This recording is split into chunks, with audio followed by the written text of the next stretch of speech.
The moment we are born as human beings, life has become very complicated. If you had come here like any other creature on this planet, stomach full, life settled. Once you come here as a human being, stomach empty, only one problem. Stomach full, 100 problems. Because what you call as human is not going to be settled by fulfilling your survival needs. If you had come like any other creature, survival would fulfill your life. Eating, sleeping, reproducing, dying one day would be a complete process. Once you come as a human being, all these things you have to do, but only when survival is in question, it means something to you. Once it is there, it means nothing to you. Because what is human kicks in only after your survival is taken care of. So, what is this whole thing? In the evolutionary process, we are supposed to be on the top of the pile on this planet. If you look at this topmost creature on this planet, also the most miserable creature on the planet. Every other creature, if their survival requirements are taken care of, they're just quite okay. Maybe they're not ecstatic, but at least peaceful. But today you see, human beings, even the so-called spiritual leaders unfortunately, are saying peace is the highest goal in your life. Just now somebody asked me, how to attain ultimate peace? Spiritual leaders are going about teaching, peace of mind is your goal. Such people will only rest in peace. It'll only happen when they're dead. Till then it won't happen. Peace is not an ultimate goal of your life. If you want to enjoy your lunch today, you must at least be peaceful, isn't it? Hello? Are we in talking terms? Are we in talking terms or is there a problem? Is it true, if you want to enjoy your lunch, if not joyful, at least you must be peaceful? If you want to enjoy the people in your home, if you want to enjoy the people at work, if you want to enjoy the process of work, at least you must be peaceful, isn't it? So is this the ultimate goal of your life or is this the most basic requirement in your life?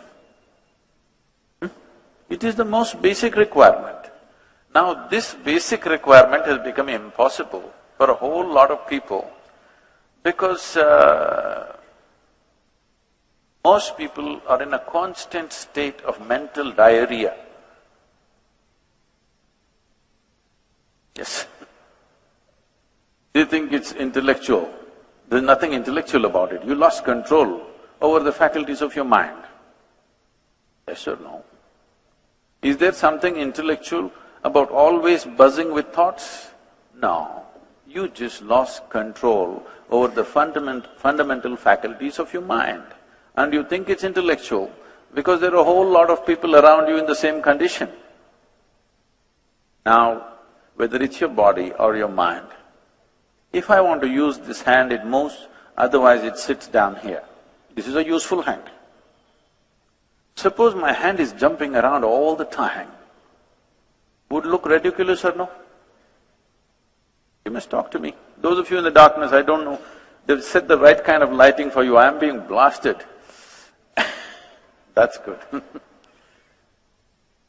They've set the right kind of lighting for you to doze off.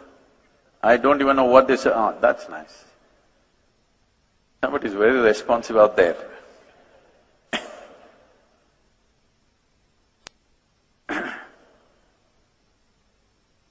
Now, would this not be ridiculous if your body started doing its own things without your permission? Yes. Is it not equally ridiculous that your mind is doing things without your permission? Your only comfort is others cannot see you, but now you're lit up. Sitting in the darkness of your mind, you think others cannot see it. No, if they pay enough attention, they can see it. Yes? So, if we want to live a sensible life, forget about a spiritual life, forget about some phenomenal life.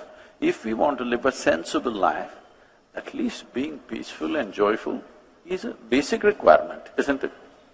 To just live sensibly, I'm saying, not to live some phenomenal life. But that is not happening to over 90% of the humanity because we have taken wrong steps and we think we can fix it by fixing the whole world. Today, whatever we are doing, there are many ways to look at this, but one aspect of everything that you're doing is in pursuit of your happiness, isn't it so? See, first we must decide here, who is the yogi, all right. If you think you can just stare at me like this, I have a very long practice. I can sit like this for the next 2 hours without batting an eyelid. Hello? We're talking, all right. Is it true that if your body and your mind took instructions from you, naturally you would create utmost pleasantness for yourself? Yes or no? If unpleasantness is happening, obviously your body and your mind not taking instructions from you. This out-of-control state, you're giving it all kinds of names. If you are given a choice for yourself, pleasantness would be the choice, highest level of pleasantness, isn't it?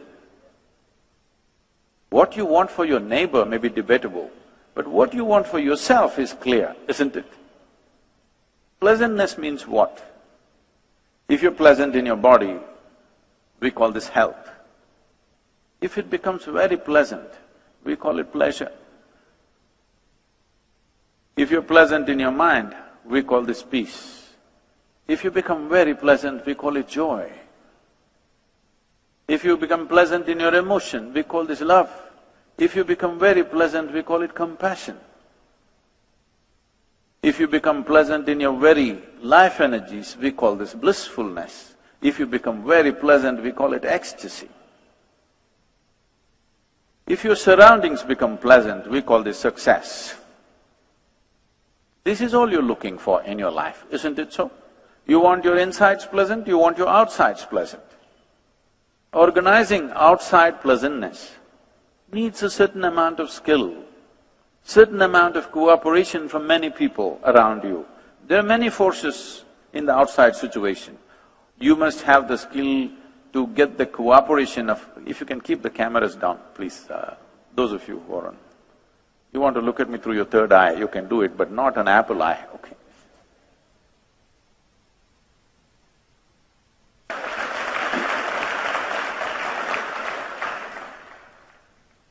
To create external pleasantness, it's a certain level of skill. People may not cooperate, situations may not cooperate, many forces in the nature may not cooperate sometimes. But to create inner pleasantness, there is only one ingredient, you. Only one inside of you? I'm asking you. Only one? Nobody else? No, because there's a whole lot of spiritual jargon happening, my ahankara, my atma, my paramatma, everything inside. See, if there are more than one person inside this body of yours, either you're schizophrenic or you're possessed. You either need a psychiatrist or an exorcist. So I hope it's not the case. Just you, right? Just you means easy. If you are willing, nobody can mess with this. Yes or no? You want to create pleasantness in your home, your family must cooperate. They never cooperate 100%. Yes or no? They cooperate, but never 100%. Have you found one person in your life, your husband, your wife, your parents, your children, your friends, your partners, anybody, have you found one person in your life who is 100% the way you want them? No, not even your dog. Huh? Because these days they do their own thing, you know. Not one person in the world happens 100% the way you want them. But that is not the problem. Is there a problem with the audio? Hello? Is the audio not clear to you? Then what?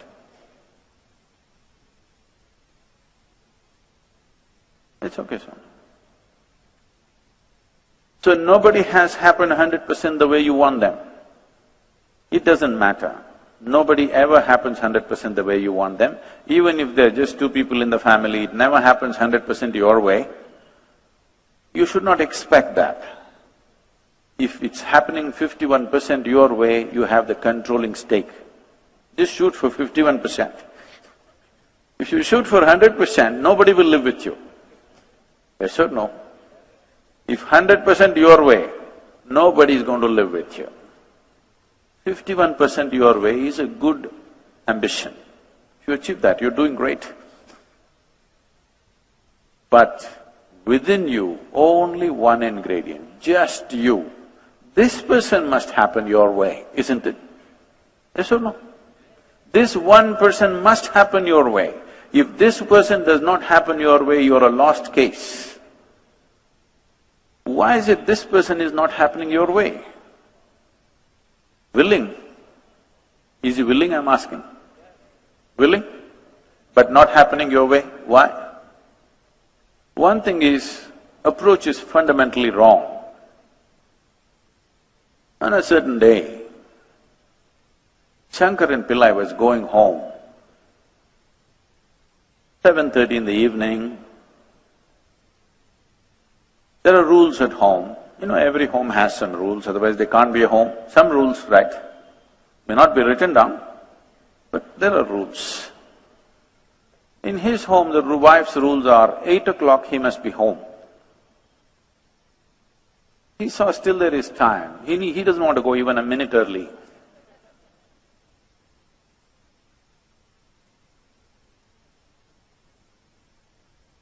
So he thought there is still time.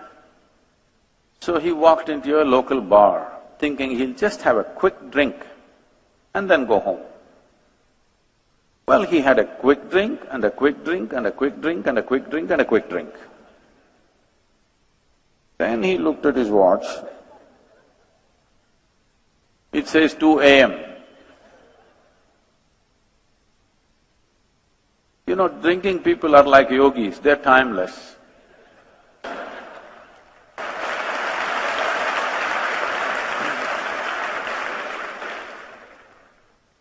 I see there's a lot of appreciation.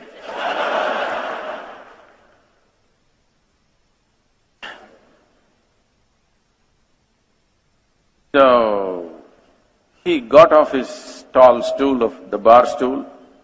It's an unfair world. It's a completely unfair world. You expect a man to walk on a round planet and the damn thing is spinning, you're supposed to walk on that. Only when you have a few drops extra or a couple of drops missing between your 2 ears, suddenly you realize the planet is round. With great difficulty, he was trying to find his way back home. He took a shortcut through a garden and unfortunately he fell headlong into a rose bush. His face became a mess. He gathered himself, somehow went home, and those damn keyholes, they made so small, you know. It took another 20 minutes to find it. Somehow he went in, crawled up, went into the bathroom, looked at himself in the mirror, complete mess. So he opened the medicine cabinet, took out some medicine, plaster, band-aid, everything. He fixed himself, then slowly crawled into the bed. Fortunately, the wife is a big sleeper. So she crawled in and fell asleep. Morning 8 o'clock, the wife took a bucket of cold water and threw it on his face. What about it? He woke up. Why? It's only Sunday. She said, you fool, again drinking? He said, honey, 6 months ago I promised. Since then I have not touched a drop. These are domestic conversations, okay? I'm just exposing. I have not touched a drop. She grabbed him by the shirt and took him into the bathroom and showed him. All the plaster was on the mirror. Now, this is the whole problem. You feel unpleasant, you think, this one has to be fixed. You feel unpleasant, you need to think that one has to be fixed. You feel unpleasant, you think the whole world has to be fixed. No, I'm asking you a simple question. If you are feeling any level of unpleasantness, stress, anxiety, anger, fear, whatever nonsense, rubbish, whatever is happening within you, who should be fixed? If something is unpleasant here, who should be fixed? Oh, if you understand this much, this is transformation, you know. This is fantastic, in 10 minutes, this is great transformation. If you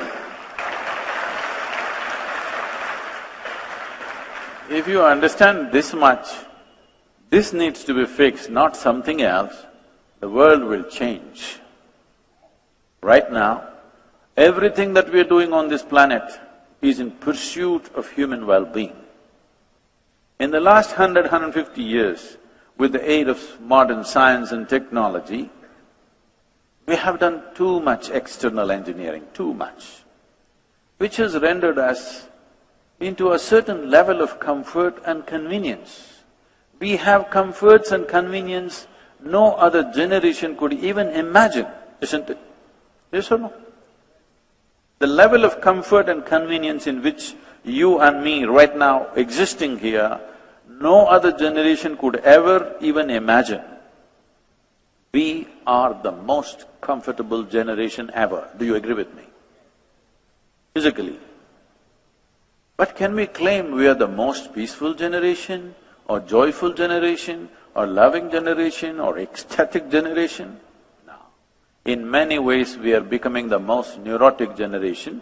We are complaining about everything and anything like never before. Yes? We are complaining about everything like never before in the world, though we are the most comfortable. Definitely, materially you're living better than your father and your grandfather, aren't you? Yes or no? Unless your grandfather happened to be the Maharaja. Unless that, otherwise all of you are. In fact, what royalty could not afford 100 years ago, today an average citizen has, isn't it so? All of you driving chariots with 100, 200 horses.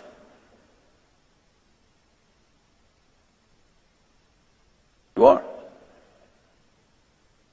So, it's not that there's something wrong with life. It is just that fundamental faculties of life are not taken charge of. This is an evolutionary problem in a certain way. See,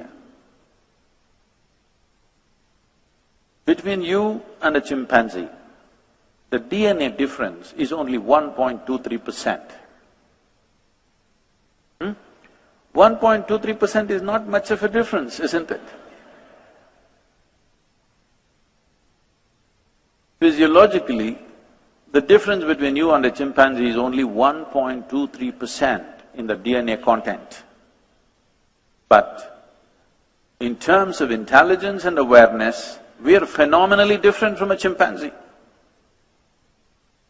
So you have an intelligence for which you don't have a stable enough base. It is your intelligence which is torturing you right now. If we take off a part of your brain, I think most of you will be quite peaceful. Really. Yes or no? This is why a whole lot of people are saying, I want to be like a child. Even spiritual leaders going and saying, I am a child. See, suppose you are stuck Let's say your body or your mind stayed at the age of 6. You're a child. Is it a great state to be, I'm asking? You may think you're spiritual, I will call you retarded. Yes or no? You want to be a 6-year-old child, I'm asking you? Because almost every adult is saying, being a child is beautiful, because they've forgotten what it means to be a child. Child means when somebody says wake up, you have to wake up, somebody says go to sleep, you have to go to sleep, go to school, get back, eat all the damn things that you don't like. When you were a child, you desperately wanted to grow up as quickly as possible, isn't it? Now you want to become a child because you messed up your adulthood. Whoever messes up this wants to be somewhere else. A whole lot of people say, no, I'm not interested in all this, I want to go to heaven. Why? Because the advertisements always said, heaven is a very pleasant place. If we had told you from your childhood, God lives in heaven, but it's a horrendous place, do you want to go there? Please tell me sincerely. No, we'll pray from here only. We don't want to go there. Because they've advertised that it's a very pleasant place, lot of people who made a hell out of themselves here want to go somewhere else. Those who want to go to heaven must go, isn't it? They won't go, that's the problem. If those who want to go to heaven go, those who want to be here can create a heaven here. Now, those who have made a hell out of themselves, they don't go. They keep on talking about going, but they don't go. If you're so sure you are going to a better place, you must leave today. You should not postpone your appointment with God. I'm asking you, if you have an appointment, forget about God, if you have an appointment with the local minister or prime minister, somebody, you would like to jump the queue and get there quickly, isn't it? Even a cinema ticket, if you're standing in the queue, you would like to jump and get there quickly, isn't it so? So if you have an appointment with God and you're so sure, why are you postponing it? You must go today. Okay, I'm saying, your mind is full of all kinds of rubbish picked up from here and there. Just now we were talking just outside, but somebody said something 5,000 years ago, somebody said something 3,000 years ago. With all due, with greatest respect to all of them, do you believe that 1,000 years ago, people were way smarter than what you and me are today? Do you believe so? Huh? I'm asking you. If you believe so, it's unfortunate because life seems to be evolving, but some people are not. Some people seem to be, those who want to be children now, after they've grown up, they're retarding consciously. They're trying to somehow wrap themselves in a situation where they will not grow. So essentially, it's your own intelligence turning against you. If you had come like an earthworm or a grasshopper or a bird or a tree, you would be quite fine. Because you have entrusted with such a huge intelligence, this has become your problem, isn't it? You know, last year, in the month of August, we were trekking in Tibet. I'm in a tent. So, another person is cutting an apple, and there's one more person. You know, one of those new porcelain knives which are supposed to be very sharp. So this person is cutting an apple and the other person says, it's a very sharp knife, be careful. It irritates me. A knife is supposed to be sharp, otherwise why will I call it a knife? Something is blunt, I don't call it a knife. It's supposed to be sharp. And this is… if it's a child, yes, I would also say, or I would go and take away the knife, that's different. This is a full-grown man. I looked at it, he's not handling a satellite or a earth mover or something. It's just a knife. Well, I continued with my work. Another 2 minutes later, she says again, it's a very sharp knife, be careful. I said, come on, he's a full-grown man, leave him alone. He should know how to handle a knife by now. No, Sadhguru, it's a very sharp knife.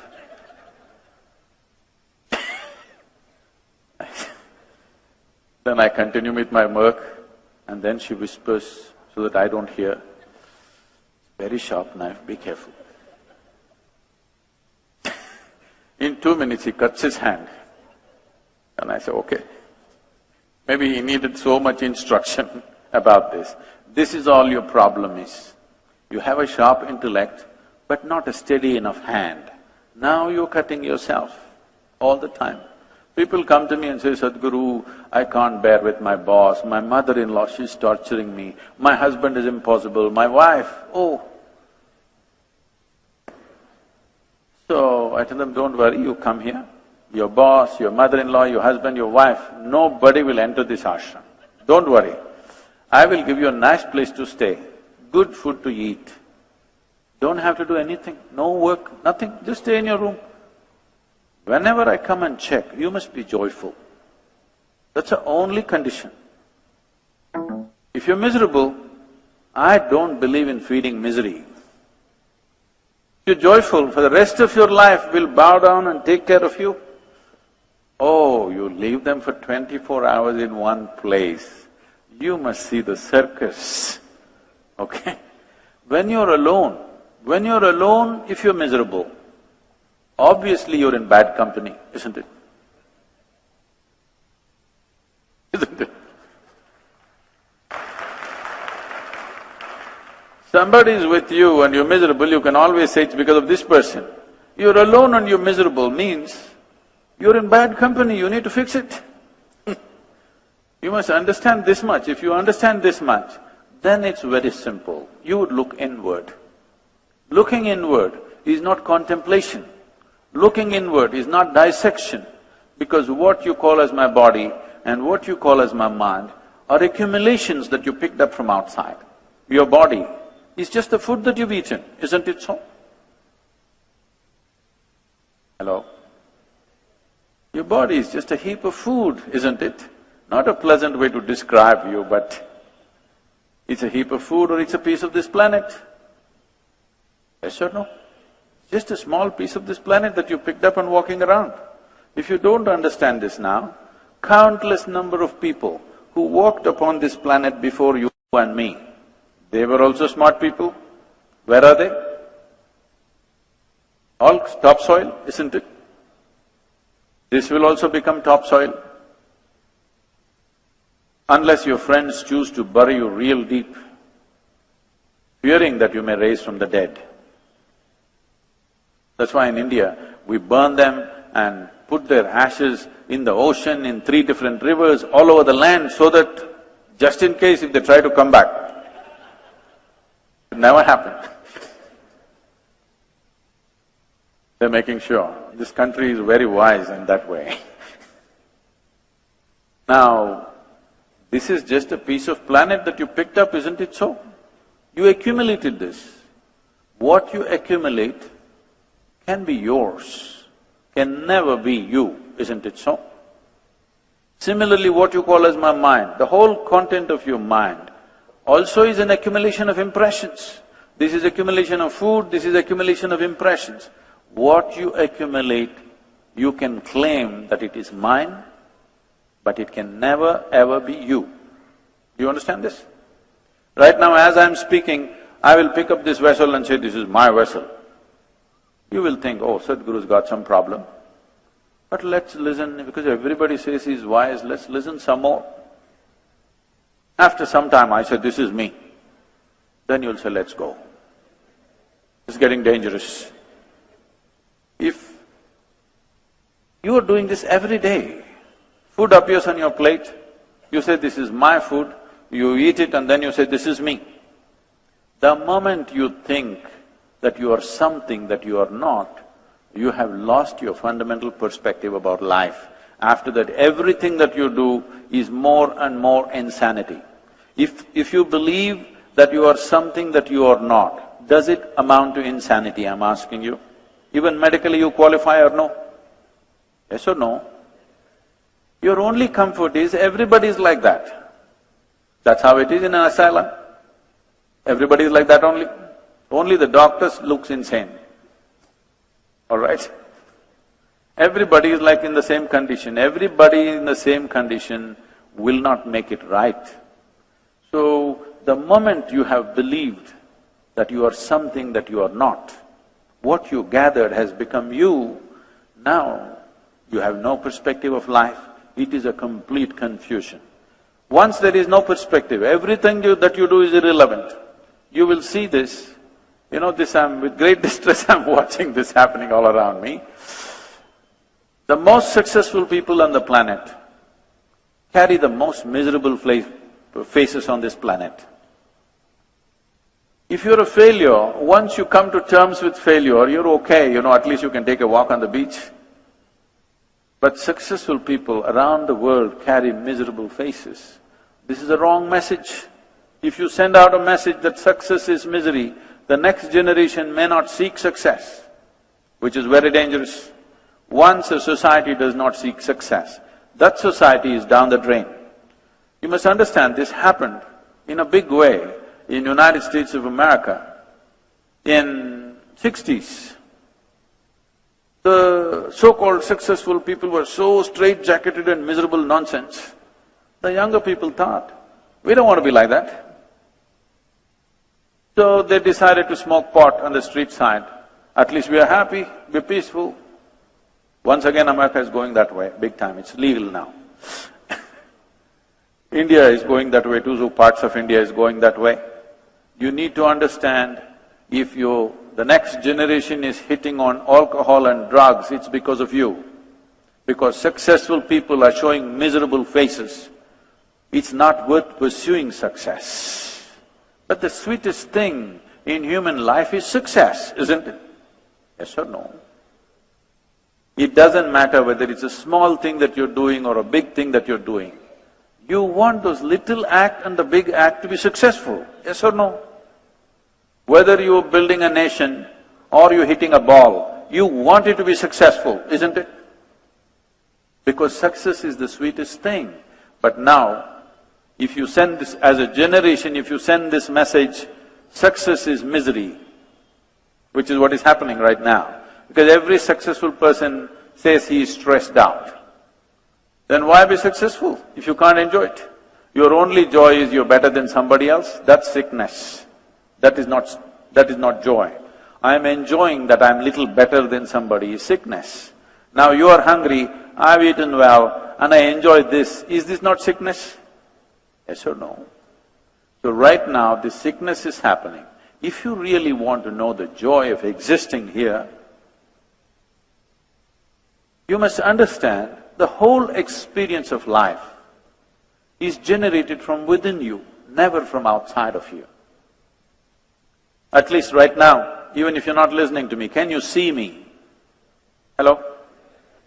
Those in the upper regions, can you see me? Use your hands and show where I am right now. Where am I? You got it wrong, you know I'm a mystic from South India. Some of you are seeing me there, not here. Whichever way. This light is falling upon me, reflecting, going through your lenses, inverted image in the retina. Do you know the whole story? Yes? Where do you see me right now? Within yourself. Where do you hear me right now? Within yourself. Where have you seen the whole world? Within yourself. Everything that's ever happened to you, light and darkness has happened within you. Pain and pleasure has happened within you. Joy and misery has happened within you. Agony and ecstasy has happened within you. Anything that's ever happened to you has happened within you. You have never experienced anything outside of yourself because you're incapable of experiencing anything outside of yourself. You cannot experience what's happening here. Right now, if somebody next to you touches your hand, you think you're experiencing their hand. No. You're only experiencing the sensations in your hand. You cannot experience their hand. Yes or no? In the very nature of things, everything that you ever experience happens from within you. The seat of your experience, the source of your experience is within you. At least what's happening from within you must happen the way you want it, isn't it? What's happening in the world may not happen the way you want it. At least what's happening from within you must happen the way you want it. Right now, that is the problem, that what happens within you is not happening your way, because of all the gadgets that you have seen, some of you are fascinated with your phones, you're not keeping it down, you're not looking at me, you're looking at the screen. All the gadgets that you have on the planet, is this human mechanism the most sophisticated gadget on the planet? What do the young people say? Hello? This human mechanism, is this the most sophisticated gadget on the planet? You're too engrossed in the iPhone and missing the eye. This is the gadget, isn't it? I'm asking you, have you read the user's manual? Have you read the user's manual? Just bumming around with life. Somehow it works. Once in a way. I know when I got married, I was so happy. Don't tell me about that day, tell me about the next 25 years.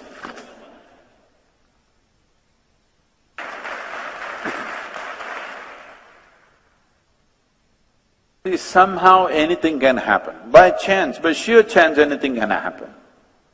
On a certain day, a bull and a pheasant were upon a field. The bull was grazing upon the grass on the field. The pheasant was picking ticks off the bull. Partnership. You believe in partnerships? There was a huge tree at the edge of the field. The pheasant, the bird, very nostalgically looked up at the tree and said, "Oh, alas, there was a time I could fly to the topmost branch of the tree. Now I do not have enough strength in my wing even to get to the first branch of the tree." The bull very nonchalantly said, "That's no issue. Eat a little bit of my dung every day. Within a fortnight, you will get to the topmost branch of the tree." The pheasant said, "Come on, what kind of rubbish is that?" The bull said, "Really, try and see, the whole humanity is on it." Very hesitantly, he started pecking at the dung, and lo, on the very first day he reached the first branch of the tree. Within a fortnight, he reached the topmost branch of the tree. Just sitting on the topmost branch of the tree, beginning to enjoy the scenery.